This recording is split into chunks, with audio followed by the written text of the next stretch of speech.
Hello મિત્રો, વિડીયોમાં તમારું સ્વાગત છે। ગુજરાતમાં આમ તો વરસાદ લાવનારી સિસ્ટમ નબળી પડી ગઈ હોવાથી તેનું જોર ઘટ્યું છે, જેના કારણે 3-4 દિવસથી સાર્વત્રિક વરસાદ પડતો નથી અને જે જિલ્લામાં વરસાદ પડે છે ત્યાં પણ ભારે વરસાદ જોવા મળતો નથી।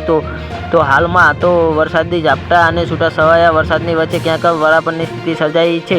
આ દરમિયાન કેટલાક હવામાન નિષ્ણાતોએ એવી આગાહી કરી છે કે આગામી 15 ઓગસ્ટ બાદ ગુજરાતમાં સારો વરસાદ પડી શકે છે। આ વચ્ચે હવે હવામાન નિષ્ણાત અંબાલાલ પટેલની ભારે આગાહી સામે આવી રહી છે। તો જ્યાં મિત્રો હાલ મોટા અને મહત્વના સમાચાર સામે આવી રહ્યા છે। અંબાલાલ પટેલે જણાવ્યું છે કે આવતીકાલથી ગુજરાતમાં વરસાદી ઝાપટા વધી શકે છે।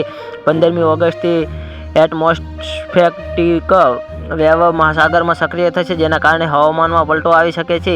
બંગાળની ખાડીમાં સિસ્ટમો બનશે, જે સિસ્ટમોને કારણે સારો ભારે વરસાદ આવવાની શક્યતાઓ રહેશે। તો જ્યાં મિત્રો હાલ મોટા અને મહત્વના સમાચાર સામે આવી રહ્યા છે, તેમણે જણાવ્યું કે જેના કારણે તારીખ 17થી 25 ઓગસ્ટ દરમિયાન દેશ સહિત રાજ્યના ઘણા ભાગોમાં ભારેથી અતિ ભારે વરસાદની શક્યતાઓ છે। તો દક્ષિણ ગુજરાતમાં ભારેથી અતિ ભારે વરસાદ થવાના કારણે નદીમાં સામાન્ય પૂર આવી શકે છે। સૌરાષ્ટ્રના ભાગોમાં પણ ભારે વરસાદ થઈ શકે છે અને કચ્છના ભાગોમાં પણ ભારે વરસાદની શક્યતા છે। મધ્ય ગુજરાતના ભાગોમાં પણ ભારે ઝાપટા પડી શકે છે। કેટલાક ભાગોમાં હળવો વરસાદ થઈ શકે છે। તો જ્યાં મિત્રો હાલ મોટા અને મહત્વના સમાચાર સામે આવી રહ્યા છે, ઉત્તર ગુજરાતના ભાગોમાં પણ ભારે વરસાદી ઝાપટાની શક્યતા છે। તારીખ 17થી 24 ચોમાસું થોડું વધારે સક્રિય રહેશે। આગામી સમયમાં જન્માષ્ટમીનો તહેવાર આવી રહ્યો છે, તો સૌરાષ્ટ્રના પ્રખ્યાત લોકમેળા શરૂ થઈ રહ્યા છે। ત્યારે જન્માષ્ટમીના દિવસે હવામાન નિષ્ણાત દ્વારા વરસાદી માહોલ છવાશે તેવી સંભાવનાઓ વ્યક્ત કરવામાં આવી રહી છે। તો જે મિત્રો અમારો વિડીયો કેવો લાગ્યો અમારી કોમેન્ટ બોક્સમાં જરૂરથી જણાવજો